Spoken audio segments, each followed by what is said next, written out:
I dag vi har en gæst, der måske elsker det danske sprog endnu mere end danskerne selv.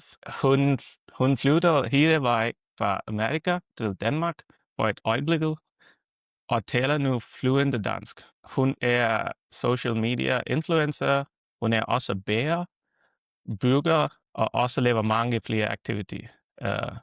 Welcome til podcasten, The Nearly Danish Dame, Opbrug. Mange tak, Gopal. Ja, så nu skifter vi til engelsk. Er det okay? Ja, det er perfekt. Okay. So that our audience. I have to Sorry. say, your Danish was fantastic. Thank Do you. you speak a lot of Danish? No, No. I have learned Danish. I've done my PD3. Yes. So for that, I did practice a lot. But my workplace is mainly English speaking workplace.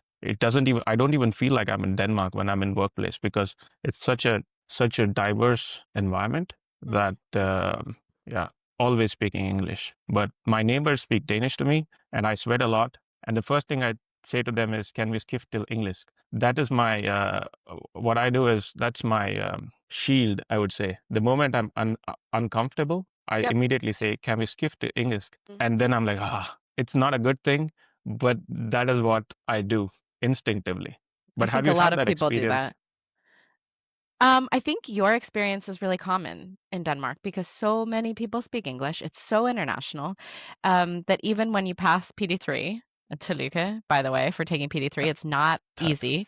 That English is just still what your everyday life exists in. So it can be really hard to keep up Danish, how you're thinking, your vocabulary, your comfort level. And like speaking is all about just doing it. So the more you do it, the easier it gets. So I get the instinct to, can we skifte to English? But I think if you can stick with it with Danish with your neighbors, if they're trying, like they're your perfect audience. But it takes that moment of like, find that calmness and not go like into a panic state so your mind can stay clear. And then, What I found interesting here was my mind does stay calm, but I'm not able to conversate in complex topics like what we are doing right now. So that is one of the reasons I switched to English, because my vocabulary is not very strong in Danish and I have to improve on that. But the other reason is Danes are so good at speaking English. And the moment they see a bit of a weakness in your Danish ability, they're like, let's skift to And then like I'm they like, try to okay, make it easier for you, right? But in the end, it doesn't make it easier for you because you never achieve that like deep level of conversational Danish. Yes, and I've It's thought what they about call it. Yeah. I've thought about it, and it's a good thing and a bad thing. That's why I've been here for 9 years, and I still struggle to speak in Danish. And the good thing is that I'm so comfortable in my workplace that I can just speak English, and I'm okay. I can earn my daily wage. But if it was must speak in Danish, I would be struggling a bit at workplace. But I guess it would just be for first 5-6 months, and then all that sweat is gone, and then you're used to it. Is what my thought was. Yeah. I mean, I'm guessing that English is not your first language. Is that correct? So you're already speaking a language that's not your mother tongue. And if there's so many internationals in Denmark that are in that situation where they have 2, 3, 4 languages and they're speaking English, which is not their mother tongue. So there's already this state of vulnerability around language, and English is just maybe the most comfortable, but every day you're operating in a language that you're somewhat vulnerable in. So to do that then in Danish is like even more vulnerable. And that's a hard state to be in all the time when you're trying to like just operate in life anyways and get by with figuring out the systems here. And you have a family and you have a job and you're just trying to get by. It's like, okay, I just want things to be easy. Let's just speak in the easiest language. But yeah, I do really think Danes call it a bjørnetjeneste, a bear favor. And this word also exists in other European languages, but it's a favor that actually does more harm than good. So like they're trying to speak English because it helps you, but in the end, you never actually learn Danish. So that's a nice word to learn, by the way. Bjørnetjeneste. Yeah, it comes from a fable where there was a master with a bear as a I guess, a servant, and a Uh, fly landed on the master's head, and the bear tried to kill it, but killed the fly with a rock and ended up offing his master. So it was a favor that ended up not being a favor. So that's the and stuff I love about language, is like finding those words, those meanings behind the words. And I think that's also why I've like loved learning Danish so much. I've just found these little angles that are interesting to me. what I've also noticed when I skift to English is that my identity also changes slightly. I am more of an introvert when I am speaking Danish because it's naturally not my preferred language. And I am more extrovert or a combination of introvert extrovert when I'm speaking to people in English or my mother tongue. My mother tongue, I'm an extrovert, obvious reasons. But when I'm speaking English, I'm more of an extrovert. I like to go Mm. to people and spark up a conversation, which which changes my identity when I'm switching languages. Have you had that experience when you came from Denmark, or sorry, when you came from US to Denmark? Mm. Has your identity changed in some ways? I definitely think so. I think in one respect, moving countries at all gives you the space to kind of start over, for better or for worse. And I do think speaking another language, I also have another personality in Danish than I do in English. And for some reason, that personality is maybe more daring in Danish. I don't know why. I think also it's learning a language. For me, it's only really a second language. I don't speak a ton of other languages. I've learned French, Russian, a teeny bit of Spanish, and I never use them. So Danish is the Wow. only one I've really stuck with. But I think learning later in life, like in my 40s, maybe I'm just in a different space mentally to accept the vulnerability and the making mistakes as a pathway to learning in a way that I wouldn't have felt in my 20s or maybe even 30s. So where, your point where you're coming from in life and all of your own baggage and all of your own skills, and time constraints all impact how you approach learning a language. But I definitely feel like I have a different Danish personality than an English one. But do you see that identity also changes when you become the nearly Danish Dame, or are you Brooke the same identity as nearly Danish Dame, or do you despise some? Like, do you think that I wish I had those qualities all the time uh, in my That's life? such a good question. I think people probably only see one side of me on social media. That's for certain. Especially, I never show my family, really. That's like my private life, and I only show the language journey. But I do try to be pretty authentic and share the ups and the downs. So I don't feel like I wish I was the nearly Danish dame all the time, because I do feel like it's just how I am with Danish. Um, yeah, but I do feel like being more public in my language journey has also potentially impacted how I approach learning. And there is sometimes this external pressure of like being more perfect than I am, and I have to realize like it's okay.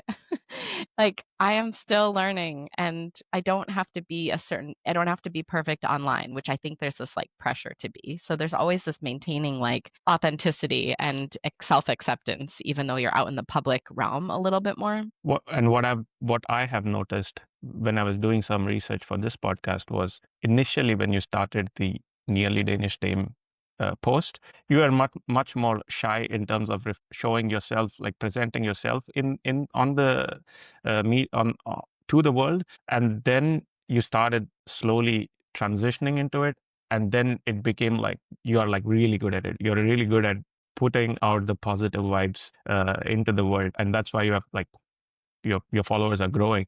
But I saw that your identity also changed from the time you started to where you are right now. Yes.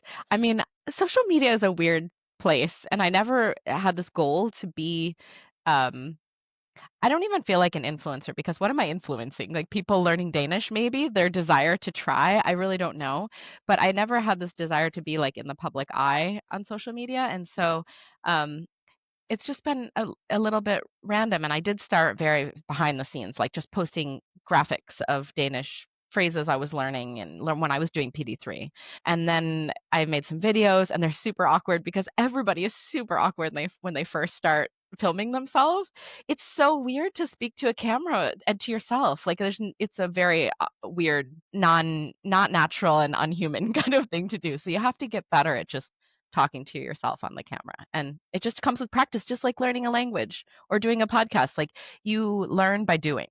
Exactly. And when I started this podcast, initially I thought I'll just wing it. So I opened the camera, pressed record, and I said like two lines. And I was like, what am I going to talk about? Because I have no idea what it's just camera and me. And that Yeah. experience was like really weird for me. It's just camera and it's actually just me. But when Hmm. I press that record, something changes, right? It's And then so you true. feel nervous even when there is no crowd. And Yes. it's even though you are in a private moment, you still feel that awkwardness when you click on that record. And I changed my personality, is what I reflected on when I did my Mm. first podcast. And I thought that as I do more and more of these podcasts, maybe I'm able to transition into who I truly am as a person, because I want to be as authentic as possible in front of Mm. the camera. But when I press record, there is something that changes Something and yeah. I think it's totally true. I've been starting to do, well, this past year, I've done like 40 interviews with Danes and Danish learners. And I post maybe only a minute and a half of our conversation, but we usually meet for maybe an hour. And I don't have enough space on my phone to record the entire conversation, which is what I probably should do because you start and it's super awkward, and then people come into this groove of like, it's just a conversation and you're yourself. But generally, I record for just like a minute and a half. So we'll be having a great conversation. Then I press record, and it does totally change. We both get like, even me, who I'm super comfortable with it, I'll all of a sudden be making mistakes and be like, oh, I got to do that again. I got to introduce you again. I'm sorry. So there's something strange that happens. For references, I listen to a lot of podcasts, and one of the podcasts I constantly listen to is like there's two podcasts. One is from Joe Rogan, USA, Joe Hmm. Rogan, and then the second one is it's called The Modern Wisdom. I don't know if you have heard about it, No. but um, the guy Chris Williamson, he started off his journey speaking like it was really um not a professional level speaking, and now he's reached, after 1,000 episodes, he has reached a level that is so good and so professional that I'm like, wow, that's great. Like this identity is truly coming out and onto the public, which I was it's something inspiring for me when I Yeah. started my podcast. I think also small successes when you feel like you've done something really well or you get some positive feedback, those things really build. And then you start to feel more confident and more yourself. And so it's like building and also celebrating yourself when you do have those successes. Yes. Speaking about success, um, Danish language. When I started with PD3, I never thought that I would succeed in PD3 because it was so complicated for me. Because when PD3 introduces you to speaking, reading, writing, listening all at the same time, you have to excel at it. And I was like, this is not going to work. It's such a tough, like Danish language, I felt was such a tough language to get a grasp of. In contrast to you, you have just nailed it in 2, 3 years, I guess. There are Yeah. people who find it really tough, and then there are people who find it easy. Have you come across a lot of people who say that Danish language is super hard? Yeah. Yes and no. I think Danish is grammatically not that challenging. Um, like there's not many verb tenses to learn. Um, and the vocabulary, there actually isn't a large vocabulary compared to like English or some other languages. But the challenge is really pronunciation, and that like written Danish doesn't match spoken Danish. And I think that is the hardest thing and the biggest roadblock to people speaking because we learn the words, we read them the way that they look, and then we try to pronounce it, it doesn't come out right, and then we're met with "Vel," and then we just completely shut down. So I think the hardest part really for most people is speaking. And it definitely was and it still is for me, even though I feel I am fluent. I call myself fluent, but I still make a ton of mistakes. Yeah. And you hit the nail on its head with that. Danish is written in one way and spoken in another way. Like when I first started, like PD, not PD1, but like module one, Hmm. they wrote Yai, Hedder, and then my name, right, Gopal. Hmm. And everyone was like header, and then the teacher said it's just her, and that word or that, how, I don't know, usage of that That word was like sound. mind blowing to me, and I was like, Yeah. I'm never going to learn this language. That was like step one. I Yeah. I failed, and that's what most people, I think, also have that experience. Also, just to add to that point, my native language doesn't have a lot of usage of throat, I guess. Like Yeah. Danes use, there's a lot of Yeah. There's usage, and which, same. Yeah. I mean, I think also just where vowels and certain things are in the mouth is also much different for me as a American English speaker. It's just hard to achieve those same sounds. Yeah. and that introduces complexity. Especially there's no R. No, you can't pronounce R in Danish language, and in Indian language, or even in the Spanish language, R is very prominent. um, and we use R as if we own it. But in Denmark, it's just like Oh. it's gone. So Yeah. this, Yeah. yeah, I will say, and I think maybe this is a misconception because I started my profile maybe 3 years ago, but I've been learning Danish for 5 years since I opened Duolingo for the first time. So I'm not some definitely not some genius. I'm just a normal Danish learner who has just enjoyed the process. And I think that's something that I wanted to talk about because you said you immediately thought, I can't do this. I'm not going to do this. And I think with language learning, and no one has really told me this, there's so much about mindset that it's like you have to welcome language learning as you have to think of it as a tool to achieve something, whether it's connection with the people that you love. Maybe you have a partner who's Danish, or you really want to stay here for a long time and it's integration and it's the way that you're going to connect with your neighbors, or whatever it is. For me, it's a tool to connect people. And I think that's how I've approached it and why I feel like it's something I want to welcome into my life, why I keep coming back to it, because I see the goals. It's through Danish that I achieve friendships here, or I feel at home, or I understand how systems work, or I feel like I'm part of this place. but do you think that you said that you have learned Russian, you have learned French, and some other languages? Do you think that that has influenced you to learn Danish, or that has helped you to learn Danish uh, much more quickly? Because if people don't have that background of French or Russian or Mm, other languages, they are just stuck to one. Like me coming from India, I just know Indian languages, and we don't have any similarities between Indian languages and European or mm, Russian or other languages.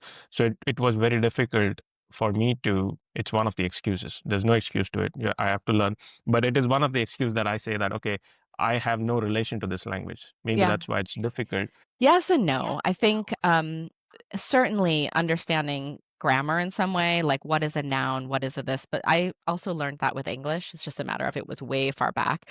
I learned French and Russian and Spanish like in my I mean, from like sixth grade through 12th grade. So this is a long, long, long time ago for me. So I really don't remember it. I didn't use it. I think also when I learned those languages, my mindset was that I have to learn this for this test because I need to get it correct and then I'm done. There was never like a goal of, oh, I want to live in France or I would like to be able to communicate with a Russian friend in their native tongue or anything like that. It was just, I want to get this right. And I had to give that up with Danish. It's not about being right. It's about slowly acquiring. When I don't know a word, I'll just use the English word or I'll say to Danes like, "Fordensiamen," whatever it is, "Podensk," Yeah, "Behtlede," yeah. "Behtlede Podensk." What's this called? And then I just move on with the conversation. So, This comes from my own experience, but I'm just asking it as a question. Have you had that experience wherein you feel that you're confident and you make up your mind that from today onwards I'll speak Danish? You go to supermarket, you buy things, and then you say på dansk, quit. He says kvittinger, like, but "Kvittering?" Yeah, and you're like, qu- qu- but he said instead of quit, there's many ways of saying "Bull." like it's quitting or bull. And I had that experience wherein I was super confident. I'm going to do this in Danish when they're paid. And he's like, bull. And I'm like, oh no. I don't know what it means. I'm like, can you say that in English? And then it all fell apart. Have you had that experience? Absolutely. I still have that Yeah. experience. I think it's humbling. It's super humbling. You're like, "All right, I got this." And you're like, "All right, I don't got this." But it's just I have to take those experiences and say, "Well, I learned a new word." And I will ask those poor teenagers generally who are working at our supermarket. I'll ask them things when they say things to me I don't understand. I'll ask them like what it means in Danish. Like they're my teachers. I think of every single person who I meet, also non-Danes, people who have really mastered the language that I know, who are way better than me. I think of them as my teachers, literally everyone. So I just ask people a ton of questions. And when I don't know things, I just, you have to be humble and just ask and then make it yours. Then now that word is yours. The trick is not letting that like insecure moment live rent free in your head, which is super easy to do. It, I think this is for all the listeners here. You have to be much more humble, and you have to keep asking yourself or asking people questions. What does that mean? When I say people, Danes, what does that mean? Can you help me with this? Vad säger vi here? Because only then you will improve. Um, and I hope more and more people do that and learn Danish. But have you had that experience of having a Danish word in an English sentence accidentally, and then people are like, "Well, what's going on here?" Like people who don't know Danish. Sometimes with our family, like I feel as though I'm losing English words as I'm gaining Danish words, and I don't know if this is just being like getting older or if it's something that happens when you learn language. But I sometimes I'll be like, "What is that word in English?" And then we just throw in the Danish word in the same way that I need to do that in Danish sometimes. Yeah. I'll tell you the story that when I reflected on this was I was talking to my colleagues who just knew English, and then I said, today we put some fro in our garden. And then and they're like, fro, what is that? And then I had to like, oh wait, it seeds. So Amazing. So you're starting yeah, to think in Danish. no, until then I didn't know that I was thinking in Danish, right? And that is a transition that I had to like pause and reflect that I'm Mm, using some words in an English sentence which are Danish. Um, and that could be because growing up, I never did a lot of gardening. So the usage of that sentence that I put some seeds in the garden mhm, was only reflected in my head in Denmark. mhm. So maybe that wording of seeds as fro came like I thought it as a Danish word. But then I wanted to ask you that like intentionally using a word makes sense, but unintentionally using a Danish word in an English sentence means a lot, at least to me, that now you started to think in Danish, which is a big thing. Yeah, or there's some words that just don't really exist in English that are just better in Danish, or there's a Mm. word for it, and so it's fun when those words actually come into the conversation. It's Do like you you have? can't really like put it together. I mean, I'm just thinking about we just had breakfast and it's like tensmar, like that really thick butter that's so thick that when your teeth go into it, your ten on, then you leave a mark in the butter in the smar. So tensmar, and I'm like, we don't have that word in English. Did you just say a thick pad of butter or like a lot of butter or something way more boring. So it's fun when there's like one word that just nails it. Yeah, no, it makes sense. While I was preparing for this podcast, I had this question in my mind, and this is just taking it out of the context. It could be a fun kind of a question, I thought, and I've made a note of it here. Danish, if you were blindfolded and dropped into a random group of people who only spoke English in that conversation, what subtle cues would tell you that this guy or this person is from Denmark? Um, I generally think they're probably a quieter group. Okay. Unless they've had a lot of alcohol, like if it was J Day. I was like, I just experienced my first J Day last night. I've usually Oh been wow. working during J Day. And for those that don't know it, J Day is the first Friday in November when one of the big beer brands releases their julebrygge or their Christmas beer and is like mayhem downtown or wherever people are with people getting free beer and hats and being very drunk. We just happened to be by a place where the truck was driving around, so I witnessed it for the first time. But generally, Danes are very quiet, and Americans generally are a little bit louder, although we only notice the loud ones, I think, when we're out and about. Otherwise, but I think I there is a cadence to the way Danes speak English generally. And even though we know Danes are fantastic at English, they still sometimes make mistakes. And I think as an English speaker who has heard English spoken a thousand different ways with different accents and different grammatical errors, it means absolutely nothing to me. I can understand everything, and I would never say to somebody, "What? What are you saying?" But there's a cadence to the way some Danes speak English, and it has to do with the cadence that they speak Danish in, which is something that I, as a Danish learner, am working on is my Danish cadence because I speak Danish with like an American cadence. And so, anyways, Danes, they're probably talking about rye bread, opal, because that is also something I hear that when Danes are abroad, that's the thing they miss the most. Like, I've heard this so many times. They're like, we can't get real rye bread wherever they are. Or maybe Yeah. beers. Yeah. Uh, Yeah. but What about you? What do you think? What is something that characterizes Danes or the way that they speak or I would say that there's a bit about this in there's a stand-up comedian from Iceland. Now I'm not able to recollect his name. He Mm. has a bit about this. I don't want to spoil his bit, but he says something in this terms. Danes think that they don't have an accent, right? And when they go out and speak to people from UK or people from US, and then they say I don't have an accent, and he makes that Yeah. really good. And the same goes like when I hear Swedish people speaking English, Danish people speaking English, Norwegian speaking English, I can immediately, like, my brain goes like, okay, this person could be having a background in, or he could be coming from Norway. And then I try to ask a question, and then it's most of the time it is correct. You can say I'm a bit biased, but it's like a fun thing that I do in my head, Mm. which I like mainly because of the accent. And the same goes with Indian people coming from India. We have a very strong or a heavy accent, and that is very when we start talking, it's just like you are like, okay, this person could be from India. So that's what I think. Um, Yeah, and there's all these subtle, all I can think of is fordom, like stereotypes or impressions that we have of people when we hear their accent. And so I think for me, for a while, the goal was to sound like a native Dane. And mm, my goal is still to be working towards that, like mm, polishing my Danish, but I've kind of accepted mm, as a almost 44-year-old learning Danish that it's going to be really challenging to mm, completely transform the way that I speak. mm.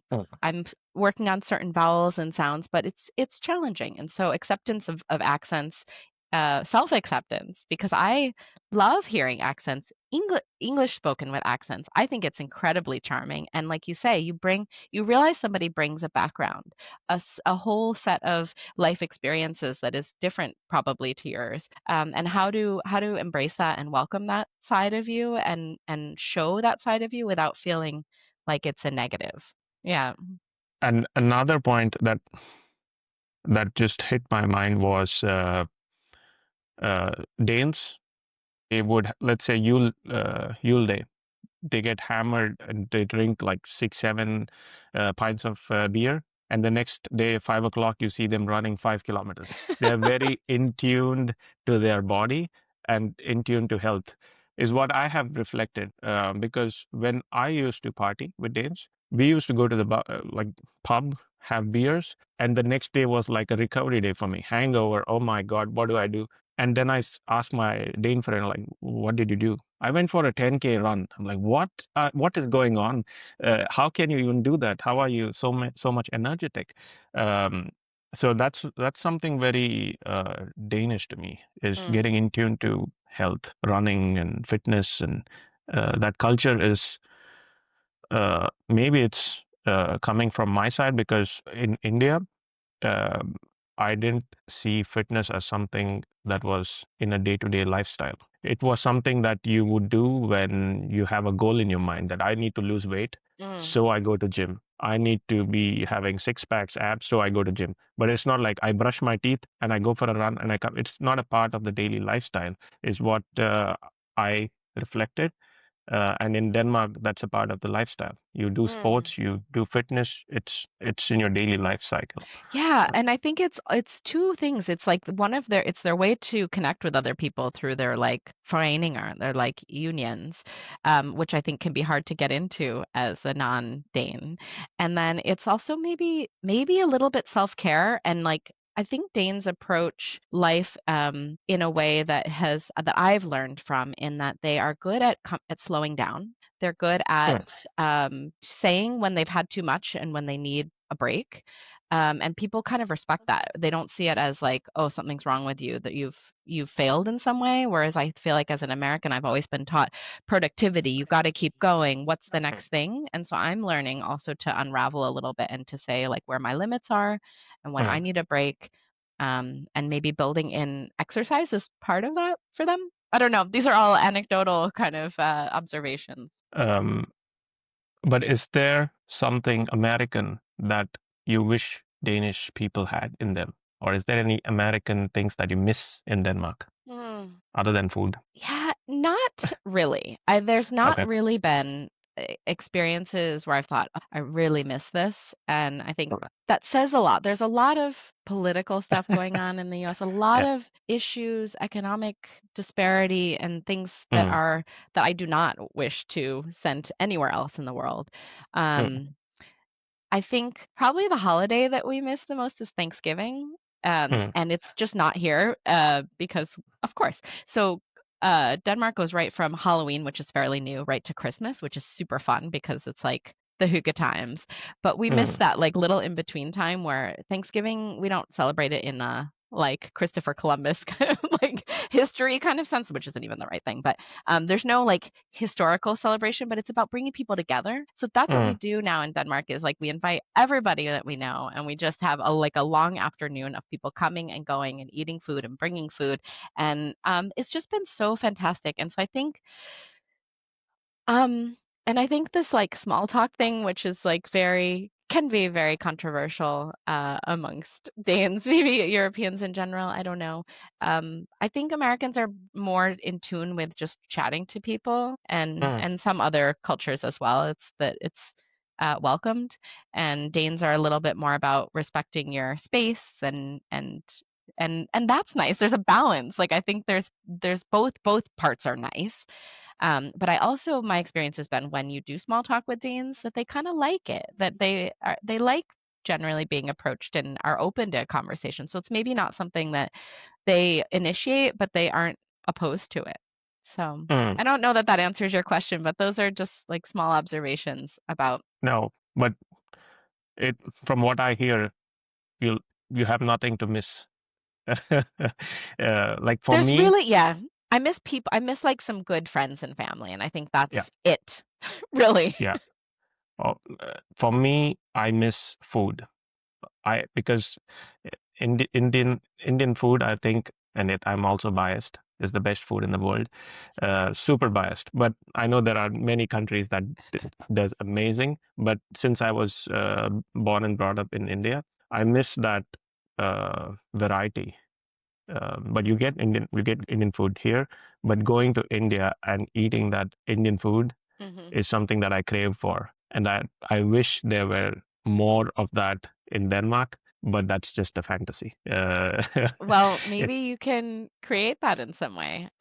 yeah. I 100% agree. We had two fantastic Indian neighbors that also came for IT jobs, and Mm, they have since moved to another place, but they made amazing food and would have us over, and our kids loved it. And also, our children started at an international school, and there were people from all over the world, and we would have these potlucks where they'd say, "Bring a food from your country," and we're like, "What do you bring from the U.S.?" Because everything's borrowed. It's like pizza, nope, that's not ours, and everything else is unhealthy. So we'd cobble together something Cajun or something that felt very American. But people like Indians, people from Indonesia, people would bring amazing food, and it was just such a treat to have all those flavors that I think missing like the spiciness and missing those like intense flavors because we also have a lot of that in the US too. yes. Now that you say, is there anything that originated in US? Yeah, burgers, right? You could have taken burgers. Is I that don't not from know. And I US? also am vegetarian, so it's also like a trick to try to find, the right thing. We My made wife is a vegetarian. yeah, Yeah, no. we made jambalaya, I think from the South, like a Cajun dish, because that felt like the most Mm. authentically US. Now that you say that you are a vegetarian, what I reflect here is when I came to Denmark in 2016, it was very difficult to get a good vegetarian food in Denmark. You had to do a real struggle to find Mm, good vegetarian places. In contrast to today, it's out there everywhere. So you're like lucky that the time that you choose to move to Denmark yeah. is perfect. That Denmark has already also started embracing veganism and vegetarianism. Mm, So you get a lot of variety in the food that you eat. Um, but a bit about education system. You talked uh, about being in the private school. Do you mm, think that the education system in Denmark is a good thing or a bad thing? mm, I'm saying from a point of view that Danes, there's no, in a public school system, there's no exams until you are like eighth grade or ninth grade, right? mhm, mhm, Huge culture shock for people coming from India or even United States, right? mhm. Um, do you think that it's a good thing, bad thing? What's your view on it? We have been like so pleasantly surprised by the Danish educational system, and that's something I think the rest of the world could learn from. So we started in international schools when we first moved here because we moved very quickly, and school started like right when we got here, and we didn't really know, we didn't have a place to live. We were in a temporary housing and didn't know how long we'd stay. So now our kids have switched to Danish schools, so they're in Mm, folkeskole, and they had to learn Danish at a not late age, but 10 and 12 basically, which is that's I'm so proud perfect. of them, but I felt like it was right at the cusp of being able to like easily acquire language. But it's much Danish school is much more laid back. When we first got here, they had like 3 recesses, and I was like, "Do you guys learn anything? Like you're there only till like 1:30. Like what are and 3 times you're outside?" But it's so nice. Like why are kids sitting at desks for 6, 7 hours a day? That's crazy when they're young. And Danish, it's very much about hands-on learning practical things, learning social skills. The whole system of after-school care, I think, is fantastic. Having like a fritidshjem, a free time house, and or club where you socialize, where you play, where you learn all those things that you're not learning in the classroom when you're there with a teacher. And the pedagogues are fantastic. They're all trained in how to work with children and all different kinds of people and kids.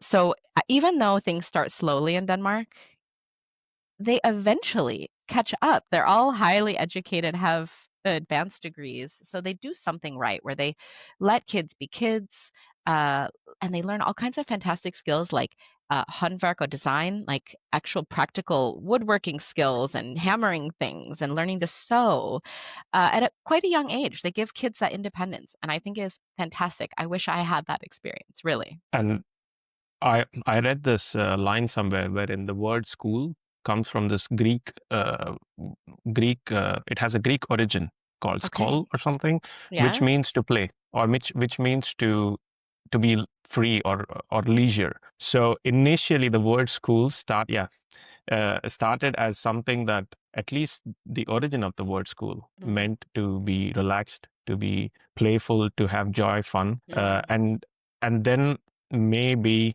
because of industrial revolution, you could say that it's just my assumption that industrial revolution put so much pressure that you wanted to expand quicker. You wanted to have people coming in, educated people coming in. So there mm, was like more burdens in the school saying you need to have these skills out, and that could be one of the reasons. When I read that word and when we conversated here, Danes have narrowed it down precisely, and they are very good at being logical, and they are mm. very good at sports because that's also introduced quite early in the education system. So yeah, I completely agree with the Danish way of education, Mm. but I don't know what's good or bad, but it's Yeah, something that yeah. I think one of the things that's very different for us is that in the US, you change classrooms. Like every year, you're a mix of different kids together. Mm, And I think that is one pro with the American school system, I think you learn to create friendships with all kinds of different people. You learn to make new friends, and you learn to, if something's not working out, then things change. But in Mm, the Danish schools, you're with your class through from 0 class to 9, and they form these really tight knit groups, which is really lovely. And they're friends for a long, long time, which is also a challenge for those of us moving here. How do you get into these groups of friends that have known each other mm, their whole mm, lives? mm. But I think it's a challenge also to get into that clique sometimes. Like, for example, if you're coming later and you're coming in fourth or fifth grade, how do you break into a group that knows each other so well? Um, and are there benefits to kids for making new friends in a different group, or learning how to be together with new friends? So it's just different. There's definitely pros and cons to it, but I think there is something to that mixing of people and kids in the US system. Yeah. Yeah, that Yeah. that's also in Indian education system. We have Yeah. that mixing of class, like different sections, mixing of classes.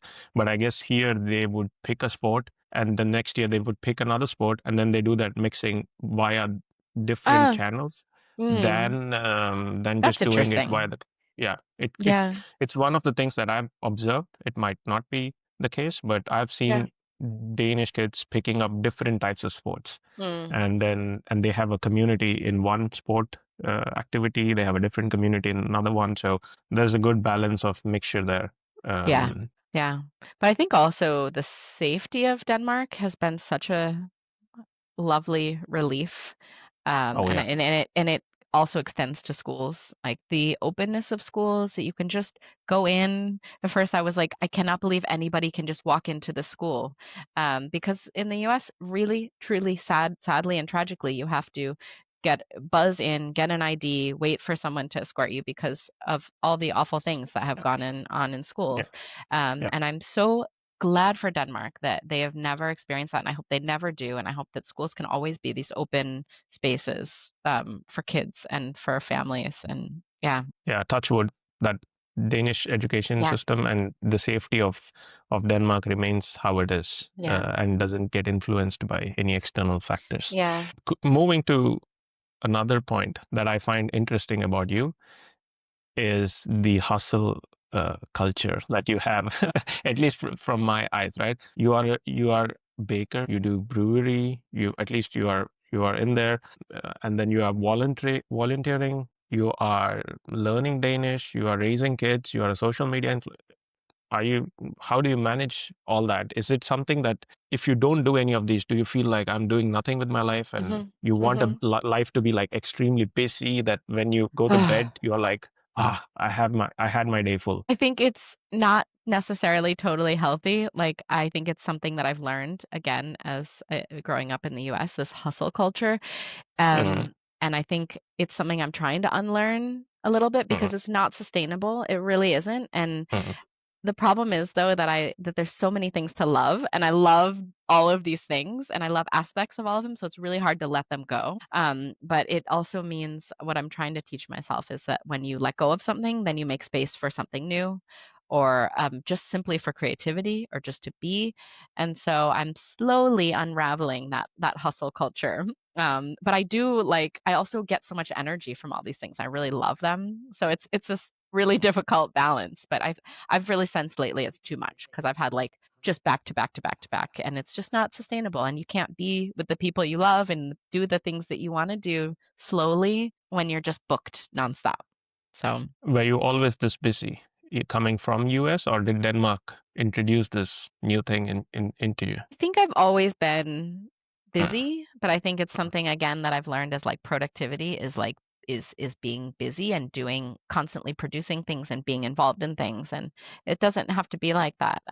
Like you can be being quiet and being alone and doing things for yourself is also healthy. And it's also a means of production because you need time to rest in order to be productive. So um, yeah. I've also So read this. Sorry.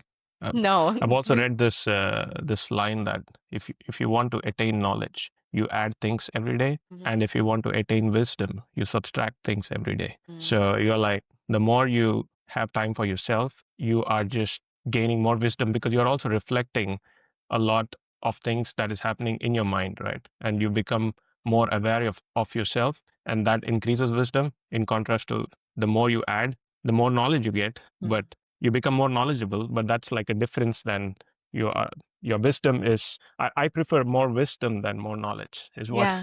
it's Yeah. my personal opinion. Yeah. I have a hard time sitting still, and I think that, like, that is not a healthy thing. I think it's like some sort of coping mechanism or something, so I'm trying to get better at just actually scheduling in my calendar, do nothing, and then I can choose what I wanna do. Read, Is that whatever, but it's not on, on, on. is that scheduling part of the Danish lifestyle that you have introduced yourself, or you had the scheduling long time ago? I just have a physical schedule, and that is I still have a calendar that I just have to write do nothing in. So I don't know. But I think that that point about have I picked this up moving countries a little bit. Like I think it's amped up to the nth degree moving because you want to get involved in things and you want to be part of a place and make friends and you just want to like acquire everything and learn about everything. And so it's been a little bit of like jumping around. And now that I feel like, okay, I have made some friends and I have some routines, now I can start to settle in and enjoy those things a little bit more. It's just a different, maybe, phase of life. Interesting.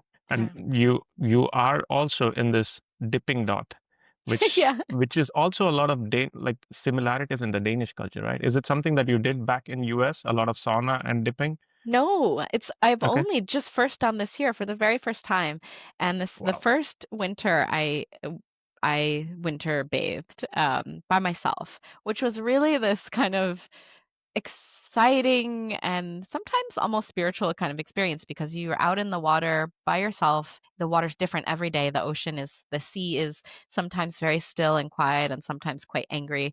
And you never know what you're going to get. And it was always this something I looked forward to, but it was also very solitary. And so the second year, I met up with another immigrant who was interested in trying. So we joined up and then we just invited a bunch of expats and immigrants to join us. And so we meet, yeah, we just now dip every Friday and have become, it's just a short little period where we're like dip and then to work or to family or to whatever we have to do that day. But it's like this moment where we're all together and experiencing this and cheering each other on because it gets hard when it gets cold. Yeah. And one of my colleagues lived close to me. He's a Dane, and in the winter he used to break the ice. So we have a pool near to our house, not a pool, what you call boasu. It's called boasu. It's a su, um, Yeah. Like a a lake, a small like a lake or a lake. pond. Yeah, Yeah. Okay. and it gets frozen during the winter. This guy used to go and break the ice, take a dip, and then come out, have a sauna, and then Mm, start working. And it was a part of his routine. mm, He has moved places, but that was the first time I was introduced to this concept, and then I started reading about it. Like yeah. I never did it back in India. Yeah. And then I thought that it should not be good for your health because that was my upbringing. Like if you are exposed to cold, Mm, you will be sick, is what I thought. But mm, after I did the reading, I realized that this is like super healthy, get a lot of dopamine hits, mm-hmm, and you are like very aware of yourself, and the day will be really good if you do that. mm-hmm. Um, Have you and tried it? not by breaking ice, No. uh, but I I had the cold recommend water. that you try, and it's don't just jump into it. I mean, plan. I think if you start in the summer and or the late fall or whatever, then you just keep going. It's a little Uh, easier to like acclimate. But you're absolutely right that it is a total high afterwards. And when you're in that moment of cold water, you can do nothing else but breathe and be in that moment. Feel everything. You can't be thinking about something that's stressing you out about work or some relationship issue that you have or whatever. It's just in that moment, in the water, at the horizon, looking at the horizon, and it just is a complete reset. And I really look forward to it in life now. Final point, which I wanted to touch upon, but it hit me right now, that what is the one thing that you missed from America in Denmark? Don't you like music? I Don't you think? do. Don't you miss U.S. music or going to the concerts in U.S.? That's so It's a funny. Yeah. bigger event. I feel that in U.S. it's a bit more popular, but it's Mm. also very popular in Denmark. But the crowd that you get in the U.S. would be like massive for like these huge music festivals. I I feel like I am a different music user listener in Denmark than I was in the US. Like I feel I only listen to Danish music basically now. And I think it's a way for me to learn in a really fun way that I absolutely love. So I've kind of just like stopped listening to any American music except what I grew up with. So I still listen Wow. to what I listened to in like high school. Yeah. But I love Danish hip hop and rap. So I think it is a fantastic way to learn words, vocabulary, slang, pronunciation through music. So, like, find a genre that speaks to you. For me, it's for whatever reason, it's Danish hip hop, which is not like I wasn't listening to really hip hop in the US. But I love going to concerts. The scene is fantastic. People that go, you see the same people, so they're all so welcoming. And I Any just, sorry. any favorite Danish hip hop music? Yeah, I mean, my favorite is probably Loka Def, and he has a new like spin-off called Soulcore. Pilla B is fantastic, and he's so Okay. prolific. He's put out a million albums. Yeah, my friend Perverse, and there's just I mean, and if you go back, like I have a actually on my profile in my link tree, if anybody goes Mm. there, I have a Spotify playlist where you can listen to all my favorite Danish rap songs. Wow. So yeah, so it goes all the way back to the start of hip hop in Denmark. So there's Wow. some history there. I will definitely listen to it. I'm not a big music buff myself, but when I came to Denmark just to learn Danish, I was listening to Danish music, which I don't Mhm. remember now the artists, but there is one hip hop artist that I like saved it in my playlist. That's a guy called Ice Kid. Yeah. Yeah, Gamla yeah. Vel. Uh, Yes, yes. There's like newer hip hoppers and then there's like old school. I feel like I listen to more of like the old school and the underground, mm, but I mhm, also really like the new stuff too. It's super catchy. Yeah, I mean, music is such a fun way to learn and it's like almost passive because you can just listen to it. But I suggest that you make it a little more active by like looking up the lyrics, mm, looking up the words you don't know what they mean, mm, and then learning to like sing along or rap along. I mm. did a funny series where I was like mill rapping, like rapping along with some of the songs that I really like. Maybe I should do another one of those. But it's just a fun challenge for me too because it's like how fast can you pronounce Danish and can you say those words? And it makes me better. So, I completely agree, and it did introduce few words into my vocabulary when I was listening to rap, and also when I was watching movies back then, Danish movies, where like Bowen. Hmm. Bowen, uh, and for listeners out there, Borgen. Yep. I have difficulties saying that, You said it but perfectly. Yeah, yeah, but that's also I watched the whole series and loved it.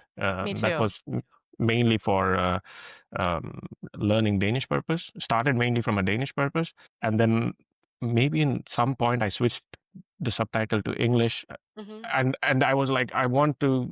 I love this series, so I want to like hardcore follow it, To and I understand finished what's it off. going on. Yeah. Yeah. Yeah.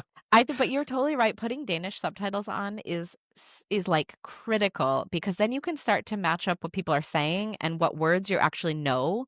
Because like we talked about, things are not pronounced the way they're written. So once you can start to see the word with how they're saying it, then you go, no, that's how you say that. Okay. And it starts to click.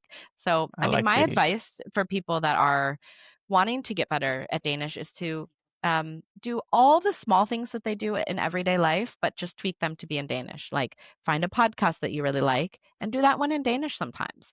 And it doesn't mm, have to be like an hour long. You could just listen to a short bit. Find music that you like. Start the day with reading the Danish news instead of whatever language you're usually reading in. And then you can skip to engelsk or whatever you want to switch to. so Yeah, the talk message is to. listen to the intro of this podcast. That's in Yes, Danish. yes. Yeah. Yeah, talk No, to but it yourself in was, Danish. That's what I do also. When you yeah, don't have somebody, talk to yourself. yeah. But it was such a nice topics or such a nice conversation that we had, Brooke. And I don't have any other points. Do you have any other points that you wanted to No, touch this is upon? just such a delight to meet you, and thanks for welcoming me just to chat. I mean, it was super hyggelig. Så jeg siger bare tak for i dag. Celtac.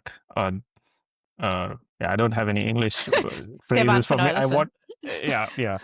But thanks for coming in. Thanks for accepting this invite, and thanks everyone for listening in. Thank Tack. you.